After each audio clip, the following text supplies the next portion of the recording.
designer. It's a sick poster. Anyway, 3, 2, 1.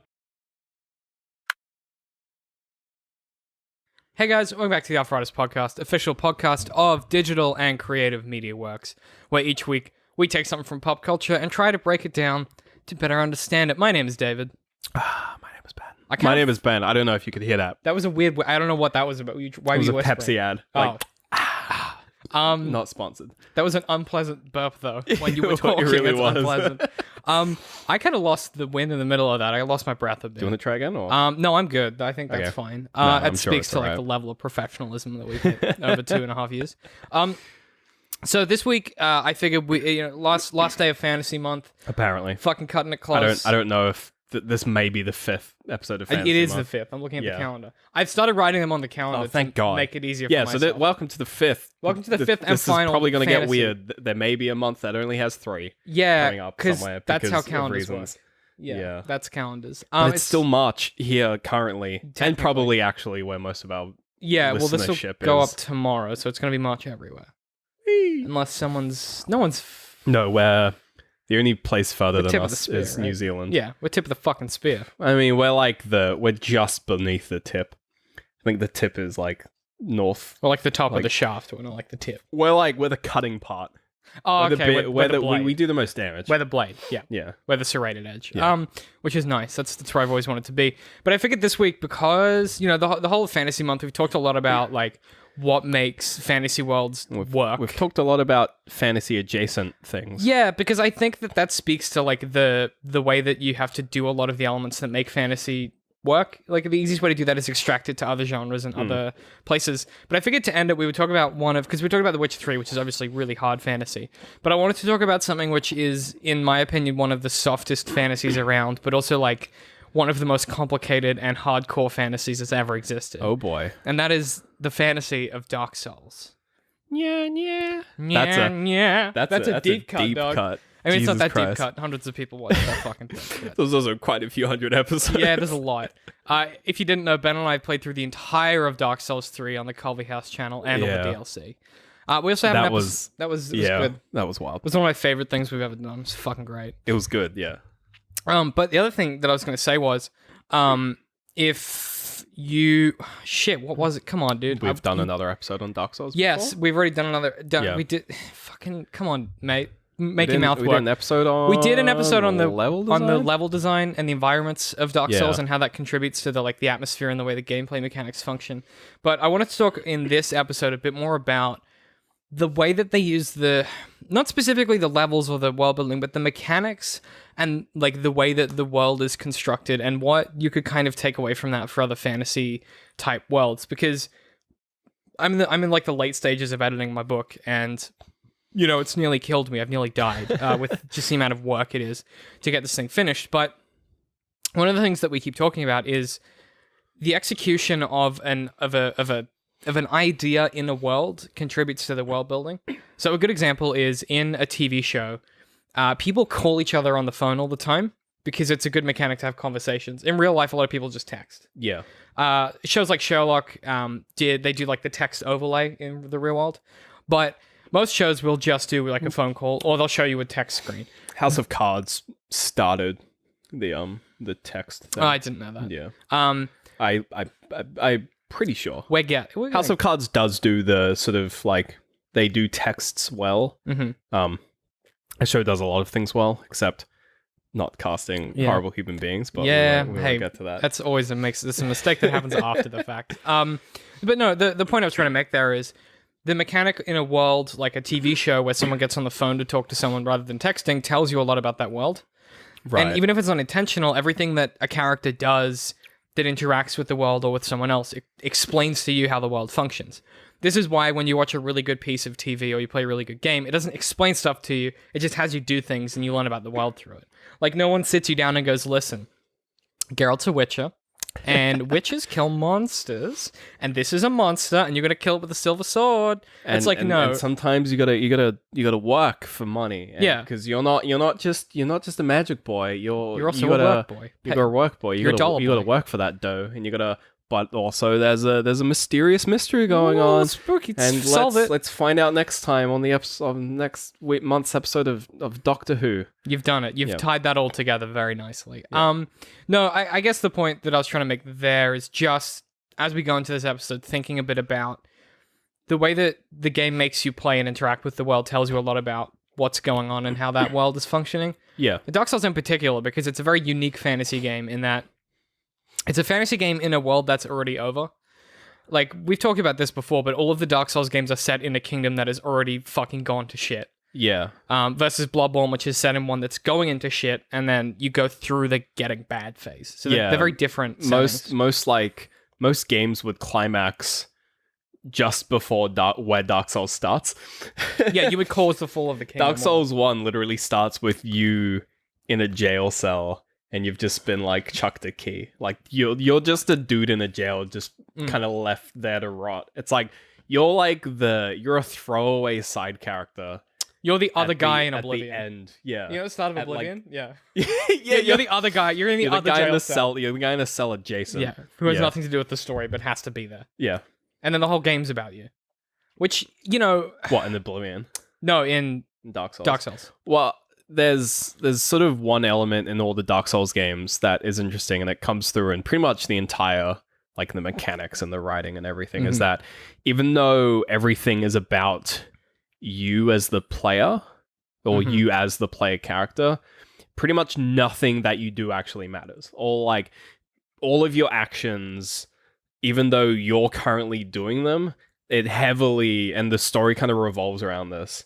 There's a lot of sort of emphasis on the fact that you're simultaneously not the only person currently doing this, and not the only person who will do this, whatever or this has is. Done it. Or has done it. There's Dark Souls is a lot of, like, sort of repeated history. It's all and cycles, sort of, like, already occurred futures.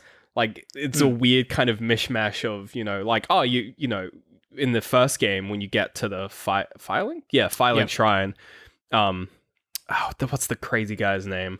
But, like, one of the first NPC characters you meet. Lothric? No, it's not Lothric. Vendrick? Something like that. I don't know. His first lines to you are basically just like, oh, look, another one. Yeah. Bloody, what are you, like, what did they tell you? They say you want to save the world? Fucking welcome to Filing Shrine. Welcome to hell, bitch! Like, it's... But that's such a, like, hard... Okay, could you imagine, again, I know that it was a Japanese developer, so they don't give a shit. They're just like, we're gonna make something cool. Like, could you imagine pitching, like, if you said to someone, like, before Dark Souls was big, and pretend you haven't heard of Demon Souls, and someone was like, listen, it's a game where you play through a really challenging game that reinforces the fact that nothing you're doing is nothing you do matters. You're going to die all the time, and it's not going to make a difference to the world. And when you finish the game, you're just going to start pretty much the cycle all over again and have no impact on the world. Yeah, your purpose is to just get to the end. Do it. Do it. What's the rewarding part of that, you might ask? And it turns out all of it is, like, turns out everything about that concept is rewarding. We talked about this when we talked about The Witcher a bit, but it may have been something else, but one of the things that you don't see as much in sci-fi and fantasy is this idea of, like, time going soft, because it's really hard to do. And it's a concept that Stephen King played around with a lot in the Dark Tower franchise, the books, where time kind of starts to break down, and it's not that like there's time travel, but, like, you know, basically in that world, the further in you get, the further out you get, the more time has passed from the center of the world, like where the Dark Tower is. So Roland walks from the outside in, and people think that he's like 2,000 years old because time passes slower the further out you get. It's a really weird concept. Right. So it's like the speed of time changes. Yes, but then it starts to get soft. So in certain places it's the reverse or backwards, or it stops altogether, and it's real weird. But something that Dark Souls does that I think is really cool is time becomes, like, not a factor. So in another, like, a classic RPG game that you play, you'd be, like, racing. If you're Master Chief, you're racing as an RPG, but just for instance, you're racing against the clock to save the world or save the universe or whatever. In Dark Souls, you have literally all the time in the world because the world's over. I think the idea of, like, not, like, time not mattering in Dark Souls is interesting, because if you look at a lot of other sort of very big Japanese games, and I'm thinking like Metal Gear in particular. Like to me, Metal Gear is like Dark Souls and Metal Gear are the sort of the two, I would say, like poster games of like Japanese game development, where it's like they're so uniquely Japanese in both their story and especially their mechanics. So like, and because I hadn't played like the first Metal Gear. Oh, was that on the Solid. PlayStation? It's on like the PS3. There's like remasters, and there's so much in that game that is so fucking stupid that like it's really the only way to describe it. But like, you know, things that make sense like in the world, where it's like, of course, or like make sense in real life, and you can do them in the game, and it's like. And from my perspective, it's like, why did they do that? Like, what do you mean? Like, well, for example? to fast travel. For one example, is fast traveling around like the facility you're in. This is kind of a spoiler because they don't explain this. But to fast travel around the facility, you get, so you know, like the Metal Gear Solid box that he like hides in. You go into a truck, and you get into a box and you wait, and the truck ships you to a different part of the facility. And different boxes have different shipping labels, and that's how you fast travel around. So you get inside this is for the ammunitions box, and you get shipped physically to the ammunition. That's so cool. And you physically, you go into the truck, you get into the box, and you wait like a minute. That's tight. And it's faster than running there, because it's only a minute, but you have to wait. That's tight. And other stuff where, like, you know, there's Dude, a lot that's of such good game design. There's a lot of things in that game where it's like, oh yeah, you can solve this if you just do this, that, and the other. Where it's like, you know, if there's a guard who like is like guarding your patrol or like standing in front of your jail cell or something, you can just kind of wait for him to leave. It takes like 20 minutes, but like he'll eventually fuck off. Yeah, he'll eventually be like, all right, it's time to go, and he'll just leave. Yeah. And it's like heck, I don't even know all of them, but there's so many things in that game that are like that make sense in real life, where it's just like, yeah, because this is the real world, or it's like it's sort of simulating a real world.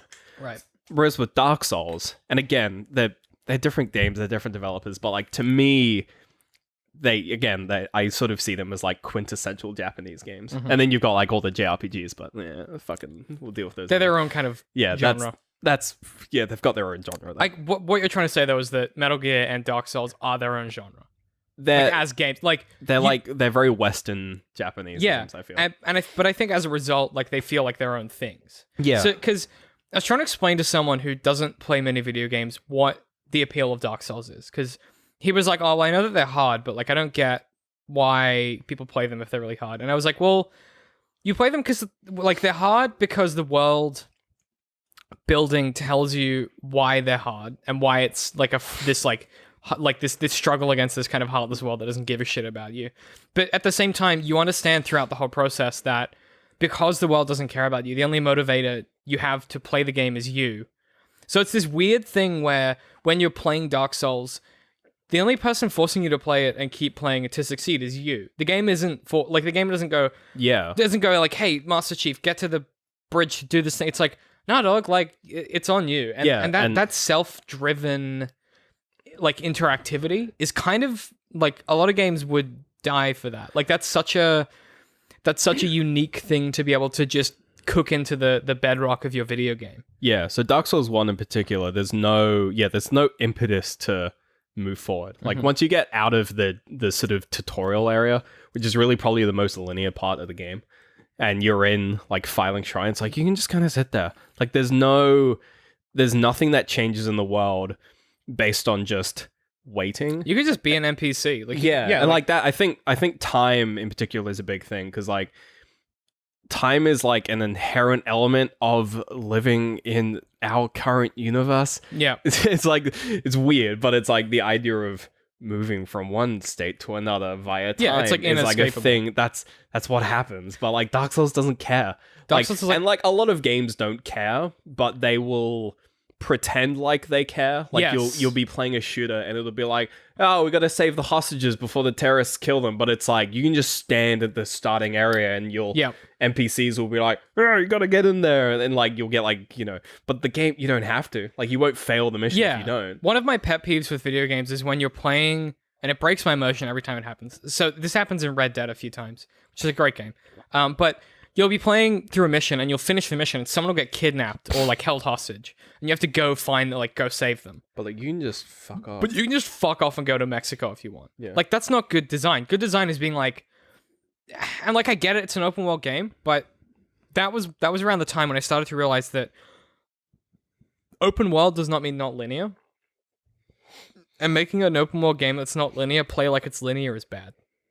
And Rockstar are pretty guilty of that more than anyone. But I think when you look at something like Dark Souls, the best Dark Souls games are Bloodborne, Dark Souls 2, as far as like gameplay is concerned. Dark Souls 3 is by far the best Dark Souls game. Yeah. Dark Souls 1 is like a quintessential, like it's a classic. Dark Souls 1 is like it's the Mario 64 of Dark Souls games. Yes. But if I was going to tell someone who is good at video games where to start, I would either say Bloodborne because it teaches you how to play the others, or Dark Souls 2 because Dark Souls 2 has it's the most linear and it's much better off for it because of the way that specific game is built, because the world building in that game means that it needs to be linear. Whereas Dark Souls 3, like, it's got a few linear paths, but it's not like you don't have to do any of them in any order.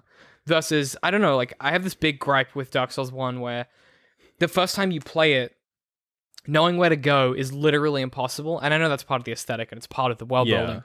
But it frustrates new players because they're like, well, I went there and I got shat on immediately and I don't know why. It's just a path I took. Because they didn't go to the easy area, they went to the hard area. So they go, fuck, I'm going to go back and go find the easy area. When you're playing Dark Souls for the first time, and it's impossible to play Dark Souls without knowing. You need a friend to be like, okay. Well, if you knew nothing about games and you were like, oh, Dark Souls, you would still be exposed to the meme of Dark Souls being hard. So you'd be expecting a hard game. Yeah. Because like that's unavoidable. Like the game's fucking called Prepare to Die Edition. Yeah, they market it.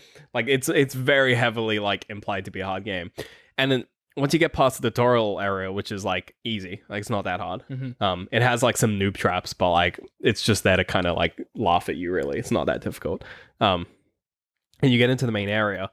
If you're playing Dark Souls for the first time, every area is difficult.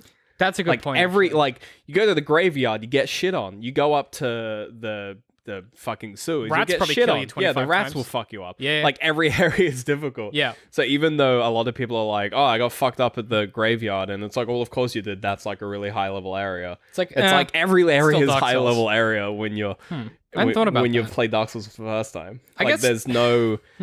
Even the sort of once you've gotten used to Dark Souls and you're good at it, it's like, oh yeah, the graveyard, the game tells you like without explicitly telling you that you shouldn't go to the graveyard first because it's hard. It's like, no, fucking every area is hard. Yeah. The whole game's fucking hard. I hate that attitude of like experienced players. When I get to an area, like when I played Dark Souls for the first time, I thought every boss I got to, I'd gotten to early. Because every boss is really fucking hard. Because the game is being like, I was like, how do I beat? for it. I was like, oh, I clearly have gotten to the dragon too early because it's fucking me up. It's like, no, you have to fight it now. Yeah. So I was like, oh, I've clearly gotten to the Taurus demon too early because it's fucking me up. It's like, no, that's when you're meant to get to it. You just got to get better. It's like, what graveyard? I have to go to the graveyard now? It's like, yeah. It's like, but it's still hard. Do better. And that's such an interesting decision to make because one of the... I think it's cool because it teaches you a lot about how you should play those games, but it does indoctrinate a lot of people to be incredibly cautious, which is fine if that's how you want to play it. It's not super exciting, but you can play it that way, and I did play the first game like that.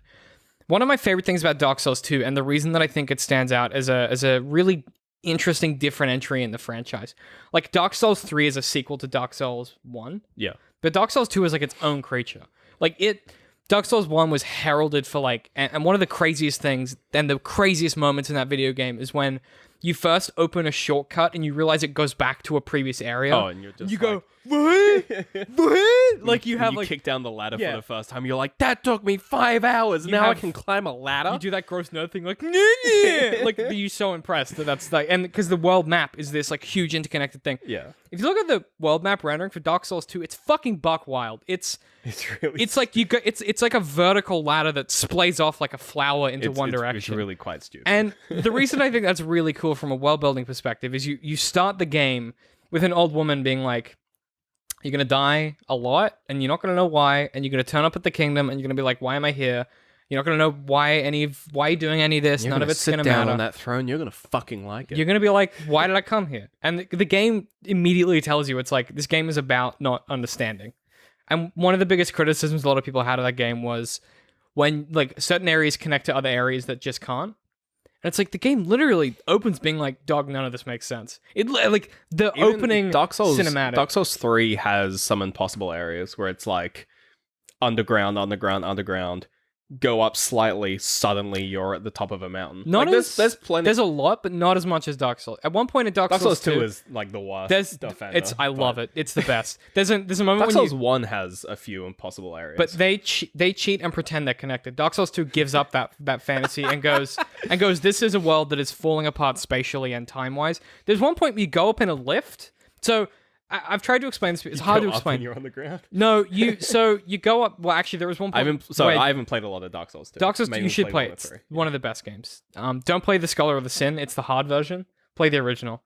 But if Right. Scholar of the First Sin, I can't get through, and I've played hundreds of hours of Dark Souls. Played all of Dark Souls 3. It's so hard. I'm just still working my way through it. But Dark Souls 2 has a moment where you go up a lift. There's two moments that I love. One where you go up a lift from like a normal area. It's like a forest, and then you're in a place that has lava underneath, like a lava lake underneath it. And you're like, what? You're like, wait a minute. That's what? That's weird. And then there's another point where you can see the entire horizon because you're on the top of this giant mountain, and you go up in a lift in a tower, and then you're at this sky place. I'm not going to spoil it, but you're at this other place that cannot exist spatially in that world. Yeah. But literally, the first NPC you walk into is like, shit makes no sense, does it, dog? Yeah. And you're like, what? What are you talking about? He's like, man, I don't fucking know. World's falling apart, dude. I don't know what this part of castle used to be somewhere else. I don't know what to tell you. Like, it's the game does such a good job of going, hey, listen, these events that you're going to play through, they're not going to matter. They're going to be buck wild, and you're going to have a great time, and it's going to be real hard. But when you get to the end, you're going to feel like you've achieved something. Well, I think that's kind of that ties into how a lot of the lore is delivered, because especially in Dark Souls 1 and 3, pretty much all of the lore, you talk to people about, like, you know, the lore of Dark Souls, and everyone's like, oh, you know, it's delivered like really like loosely, and it's really convoluted, and it's like, you know, you got to really search for it and investigate it. But it's like a lot of it's just written down. It's kind of delivered the same way that lore is delivered in any video game. Well, in any story, right? It's just dialogue, cutscenes, and text, item description, storyline. I think the difference is Dark Souls doesn't have a briefing at the start of every area. So if you play a Halo game, and I think a part of it is it's very easy to just kind of like tune out. You cannot of the lore of Dark Souls. You can ignore it. Like, you have to read it. No point does it explicitly like present you with anything. You have to sort of actually go and like look for it and read things. I don't know if we've talked to people even. That's something else. A lot of people piece don't things together. Don't talk to NPCs. Like, or they don't know that Dark Souls NPCs, you have to get through they have more things to Oh yeah, they just say. keep talking. Yeah. Which, like, in other games, everyone has one thing. Yeah, and you talk to them again, they say the same thing. Dark Souls is like, no, this guy's 27 lines. Well, Dark Souls is weird because I find that really funny because it encourages, if you're playing like another video game, so like a regular RPG, you talk to someone and they'll say something, and then like they're either a shop or a quest. Or yeah, they'll say something, and if they're just like a regular NPC, let's say, you talk to them, they say some lines, okay, and you walk off. And it's like that from like if in the real world, if you walked up to someone and pressed A or like received information, they would say a line, and then you would receive the information, say like, cool, thanks, see you later, and you'd walk off. Yep. In Dark Souls, what you're doing is you keep talking to them until they repeat themselves. Yeah, it's imagine being in the real, and like it's so and from one perspective, it's like, yeah, of course, like I guess of course they have more to say because most people don't just say one line on repeat. Shut up. But in Dark Souls, it's like you actively to get all the information out of someone, you have to badger them. You have to badger them until they just repeat what they said. The best part is some characters acknowledge that you've done that. That one of my favorite moments in Dark Souls 3 is there's one NPC where he has so much dialogue, and it changes when you've gone to different areas and you come back to him. Yeah. And at one point, he just goes, "Look, just leave me alone for 5 minutes." Like, he's like, you just stop talking to me. I'm like, yeah, good. He's like, you asked me the same thing 8 times. It's like, yeah. That's great, because like you're this soulless hollow on this quest, hell bent on like saving the world or lighting the fire or stopping it from being like whatever the fuck you decide it is. And the idea of building a game where that you're indoctrinated to like try and talk to NPCs more than once Could you imagine if like Skyrim pulled that off without quest markers? Like Todd Howard would be shitting himself with joy. Like that is such a unique mechanism to be able to Todd Howard wouldn't do it. Well, Todd Howard wouldn't do it because Todd Howard has the balls to do it. I don't think Todd Howard has the balls to do anything anymore. Y'all play Fallout 4? It's so easy to look at the way Dark Souls delivers NPC dialogue and frame it as like bad design. And also frame it as like, players will miss important information. And it's like, will they? Man, if they want is it less or more engaging to have to like scour every piece of a dialogue that an NPC gives you because it may be the last piece you get? And the you're like hanging on to every word because it's just like, this may be all I get. And it could help you. It might help you. Because the game is so hard. One of the things, like, and you go, maybe they'll tell me something useful. Like, maybe they'll tell me where to go. Yeah, like, or they'll tell me, like, okay, this area is, like, they'll hint this area is poison, so I can put on my poison ring. There is this you know what it is? I think the world building of this world in particular, imbues within you as you play this sense of horrid desperation. We talked about this when we were playing Dark Souls 3, but you become this like weird monster where you're like, I would do anything to get through this. Like it cooks into your DNA this sense. Like when you pick up that controller, you're like, I need to beat this fucking ant. Like you get this blood rage, and you can see me get into it when we're playing it, where I become consumed by the desperation to beat things. And it's not that I'm like, I'm not angry necessarily, but there's this horror desperation that it makes you become a part of, to where when you're talking to an NPC, you're like, you better fucking tell me something good. And you listen, and you're like, okay, I'm with you. Tell me more. I'm with you. Tell me more. And then they repeat themselves, and you're like, you fucking kidding me? I might get you. I might kill you, and you can kill them if you want to. Well, yeah, there's the payoff of maybe later they have something interesting to say again. Part of that is also how there's no, kind of coming back to like Fallout 4 with like quests. There's no quest markers in Dark Souls, and so there's whenever also no quests. Well, there's no quests, but there are tasks. There are sort of actions that have an outcome. Yes. And in particular, there are some like dialogue actions that have outcomes where... How do you mean dialogue actions? So where you go and talk to someone and that triggers a change in the world to occur at some point. So, sure, yeah. Like for instance, in Dark Souls 3, you find Weird Hat Boy and you talk to him and then he goes back to Philo. Oh yeah, that happens to a lot of characters. Yeah, and like that's a quest in a sense, or at least that one you are tasked. Not really tasked, it's just someone mentions that someone, their husband or whatever, I forget who, is down in a city that you don't even know where the fuck that is. And then you get to the city and you're like, I vaguely recognize that name. Guy. And then you find the guy and he's not trying to kill you. So you do the only other thing you can do is talk to him. And then he says something about... He says a thing, and then you're like, all right, and then you keep talking to him, and then he's like, fine, I'll come. Yeah, he kind of like alludes to being saved, and you're like, I didn't save you. I did nothing. I'm just here, and then he's back at the place. You're like, why are you here? And then he's selling you things, and you're like, I guess I'll buy things from you. I guess we're friends. And then like 3 hours later, he's gone, and you're like, oh, okay, all right. Well, one of them in Dark Souls 2, if you're not careful, in the first Dark Souls, kills the woman who runs the Filing Shrine. If you save... Yeah, if you save him from the prison. Golden Knight guy, he kills her, and like, dude, when that happened, I blew my fucking gasket. I was playing with John, and I it's lost wild my because mind. You can just kill him, or just not save him. I didn't know that she was gonna. I came off of Filing Shrine. It was just like during like a normal hangout sesh playing video game. You didn't think that an NPC could kill someone else? I lost my. I was like, fucking that was such a game changer for me when I was like, okay, Dark Souls is not fucking around. Yeah, that guy was being sinister and weird, and I let him out, and he fucked my day. I'm not going to do that again. But then, like as I went forward, I was more cautious of other people. So that's something that Dark Souls 2 doesn't do as well. His name's Frederick. Why do you remember that? The creepy guy who laughs at you when you get to Filing first time. His name's Frederick. He's mean. Yeah.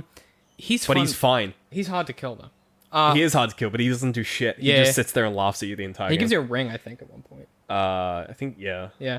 But it's interesting that... I don't know if it's just because there isn't that many NPCs in the game. It could be. But because there's so few characters that want to talk to you, when someone does you get this. It's a Schrodinger's conversation. They're either gonna probably help you out with some critical information, or maybe kill you, or an item, maybe sometimes. Yeah, or murder you horribly, or fuck you up later.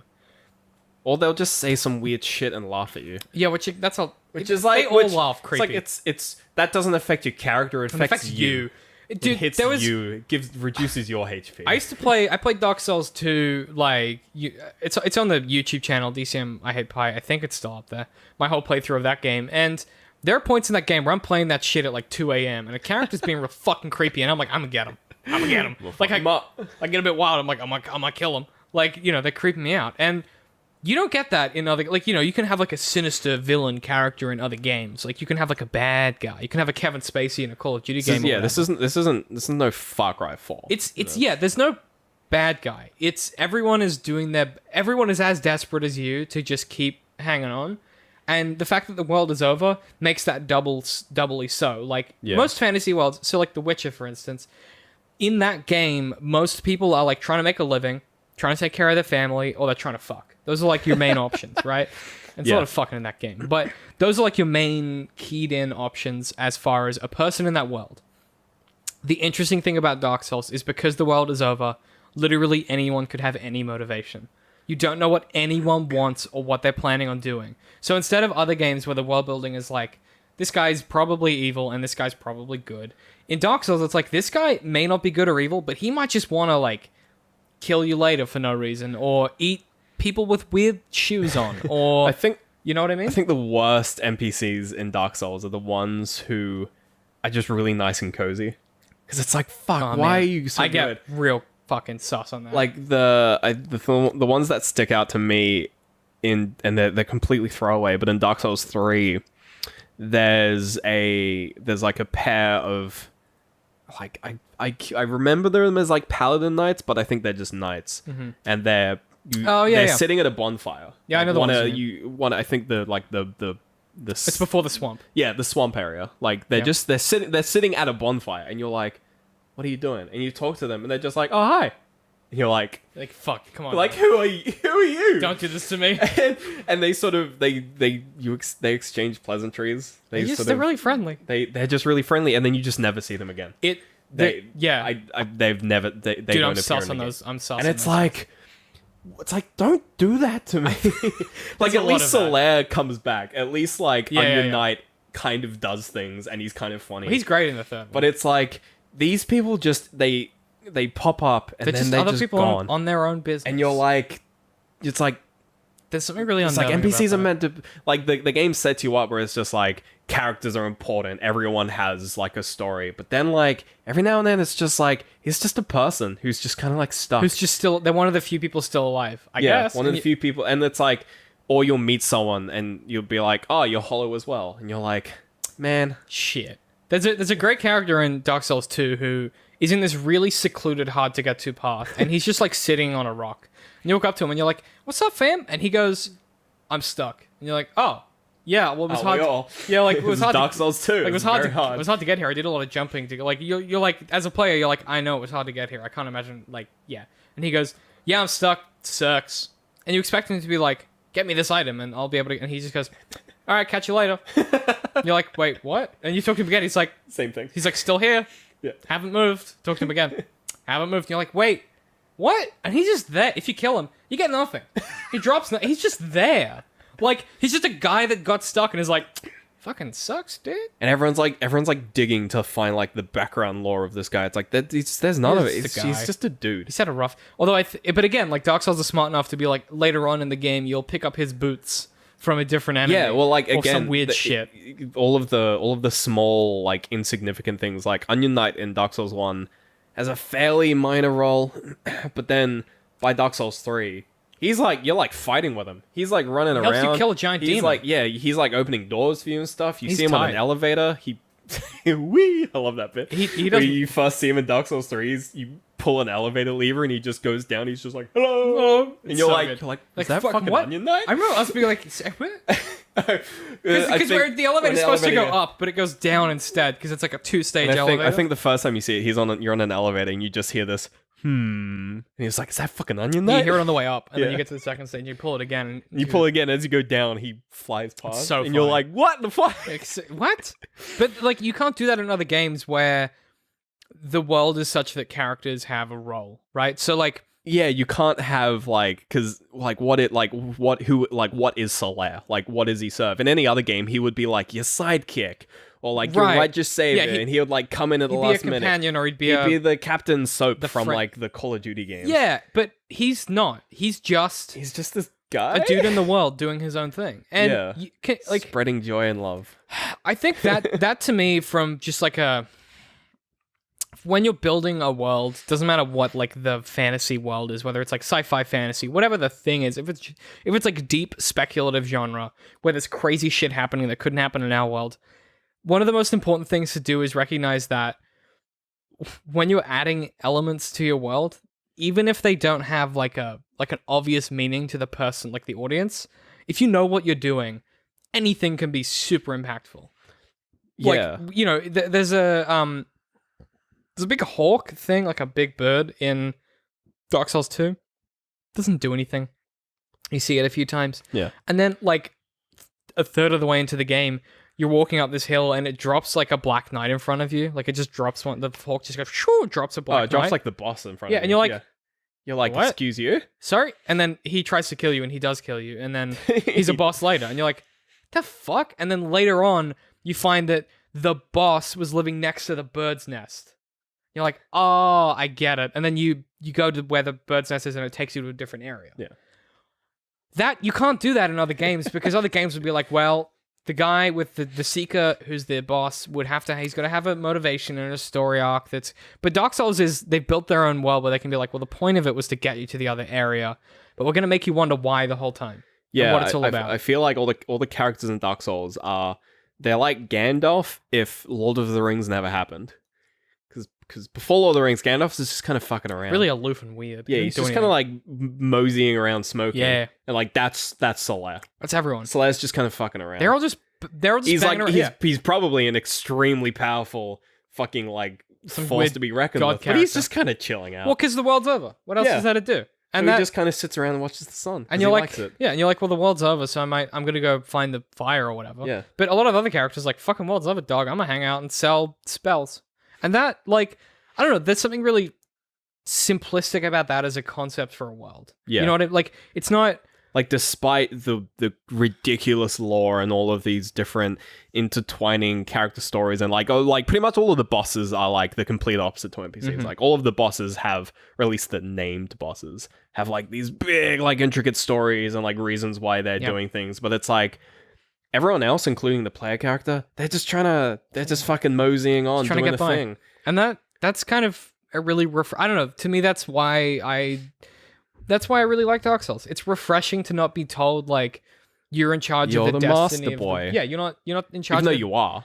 you are, but you don't feel like you are. but you're one of like millions that have done it before. So whilst you are, you're also nothing. And and like, you know, every time you kill an enemy, they just fucking come back. it's like, what's the It's point? like it's that's like kind you're of not really changing the world. I don't 'cause know. It just returns to the same state. So all you have is the experience of doing it when you're playing the game. Yeah. And that, like, if you want to talk about games that put you in the moment of doing it, Dark Souls is the game. Yeah. Like, it is the franchise that people ask me like, okay, what's the game you play that slows down time when you feel like you're spending the most time playing it? For me, it's always Dark Souls because you're so actively engaged with playing that game that I feel every minute that passes as I play, because every minute is I'm actively engaging. I feel like I'm part of that world, and because no one's telling me to do it. It's not like go to this, do this. It's do whatever you want, but ultimately you're gonna eventually end up here. You can decide how you're gonna get there and what you're gonna do, but like you're in charge of your own destiny, and you're in charge of the minute-to-minute interaction, and every single thing you do has no impact, but at the same time you experience doing it. Yeah. And there's something cathartic about that, I think. I don't know. Fucking, man, Dark Souls is so good. It's Dark Souls Remastered. Oh my god. It's coming to the lose my Switch. life. On the Switch? Dog, Boy. I'm gonna play that Dark Souls everywhere. On the bus, go? on the dunny, in my car when I'm not When driving. you're not driving. at plane on a train on the plane on a train. in a car. Yep, we already said that one. In the sky on a plane. No, that's you've stacked them all on top of each other now. But we have to do the thing, Ben. Where we got any recommendations? Got any recommendations? My mouth stopped working. I bought Ghost Recon Wildlands. It's okay. Yeah, it's whatever. Yeah. I was watching. Me and Laura started watching the Adventures of Tintin. It's on Netflix. It is good. Yeah. Tintin is a fucking great the animated series because it's basically just the graphic novels, but just they move. Like the art style is identical. Oh, cool. And like it's the exact same that sounds stories. tight. Yeah. Down to like some of the shots being just panels from the comics. Tight. It's so very French. Oh man. Like they all have British accents, but they all have very French names. Good. Yeah. And the I dog like is Tintin. cute. Dog's cute as fuck, dude. Yeah. Yeah. It's just a good old romp. Yeah. And the whole first I think 3 seasons of it are on Netflix now. Whew. Some good time. Nice. I got nothing. I've been working really hard. The only thing that I've been peeping is it's like I've literally done. I've had such a boring. I've just worked. I've got nothing for you guys. Yeah. I was trying to think of something. I've got nothing. Where can people find us, man? Oh, Facebook. DCM Works Social. YouTube. YouTube.com/DCM Works. Twitter. At DCM_Works. Patreon. Patreon.com/DCM Works. We've got like 2 weeks left of our Road to Infinity War podcast. I don't know how we're gonna pad it out. Well, we don't. Well, there'll be 2 weeks. Then there'll be like probably there's a week of wrap up, and then it's the week of the film. There'll be a Black Panther somewhere. Yeah, well, we might talk about that during the wrap up. Yeah, I'm excited, man. And then pre-film, and then film. Oh God. And then post-film. I guess it's gonna be a lot of. I don't care about Marvel, but we could round it out with a general or overall. It's just gonna be me talking about how much I'm tired of Infinity War. That's all that's gonna be. We're gonna milk this cow dry. Fuck, I hate it. No, it's been good. So you can listen to that podcast if you're a $3 plus subscriber. And basically, there's a bunch of other content you can get. We've got about 42 episodes of our exclusive Patreon only podcast. We got a spooky audiobook where Ben reads me an anthology series about a world that is not dissimilar to our own, but also has some weird shit happening. So you can check that out. Otherwise, we do part 2s to AFA episodes and a bunch of other stuff. It's the best way to support us because it's money directly to us to help us keep doing this. And because YouTube took ads away from us, we kind of need it to pay for the servers and all the other stuff. So if you want to support us, patreon.com/DCMworks. We appreciate everyone that's donating currently. And I mean, I was going to say, my brain, I'm so tired, guys. I'm so sorry. I'm at DCM, my hip pie. I'm at Literal Citrus. And we will see you guys next week.